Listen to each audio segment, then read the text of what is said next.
Here are 3 biblical reasons God is probably calling you to pursue marriage one day. Number 1, biblically, God calls more people to marriage than he does to singleness. One of the reasons I am confident that God is calling most of you to marriage is because in the Bible we see that God calls more people to get married than to remain single throughout their whole life. Certainly, God really will call some Christians to a life of singleness. This is just as important as being called to marriage.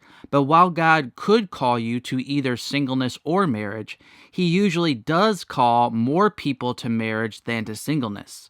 Why does God call more people to marriage than to a life of singleness? Well, there are many biblical answers to this question, but here are 3 of the most important. Number 1, men and women were made to fit together. Right from the beginning, in Genesis 2, verse 18, God said, "It is not good that man should be alone. I will make him a helper fit for him." Men and women are different, but when you put them together, their differences perfectly complement one another. Not to be too graphic, but this can be clearly seen in how God designed them sexually and biologically. There's no mistake about it. A man and woman were made to fit well together. Number 2, marriage is an integral part of survival of the human race. In Genesis 1:28, it states, "And God blessed them, and God said to them, Be fruitful and multiply, and fill the earth and subdue it." Even secular studies have shown over and over again that when the family unit breaks down, societies crumble from within. And number 3, lastly, God calls most people to marriage because most people are not equipped to thrive in singleness. For example, in 1 Corinthians 7 verse 2, it states, "But because of the temptation to sexual immorality, each man should have his own wife and each woman her own husband." God doesn't just want us to survive during our time on earth, he wants us to thrive in life and ministry. And for most of us, God has not gifted us to do that to the best of our ability in singleness. Number 2, God calls most people to marriage because most people want to be married. And if you want to be married, this is a good sign you should actively pursue getting married one day. It was kind of funny when last week I posted a video called 3 Signs God is Calling You to a Life of Singleness.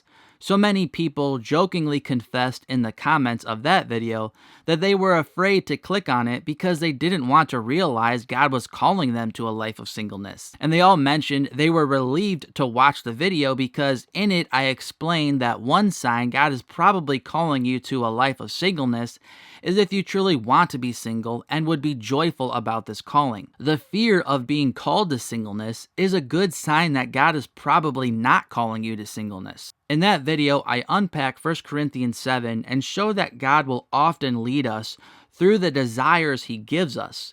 If you have a desire to be married, God is probably calling you to be married. If you want to serve God through a life of singleness like Paul did, God is probably calling you to intentionally remain single. With these truths in mind, I believe God calls most people to marriage because most people want to be married. Certainly not everyone does, but the vast majority do.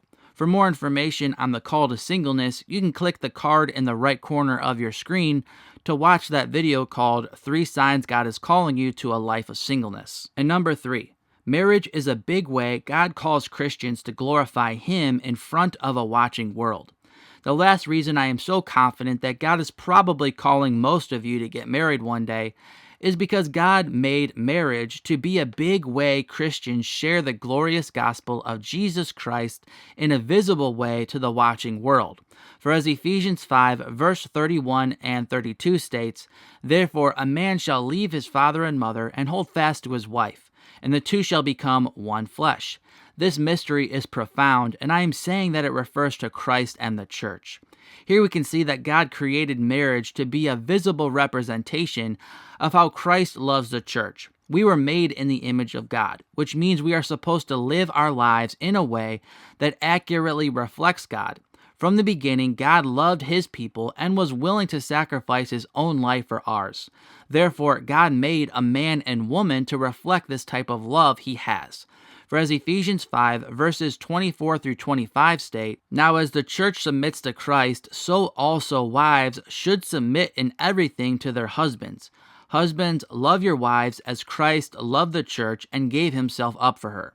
When the world sees how a Christian husband loves his wife through sacrificial service, they should gain a greater understanding of the way Christ loves them. And when the world sees how a wife lovingly respects and supports her husband, they should gain a greater understanding of how they are called to love Christ in return.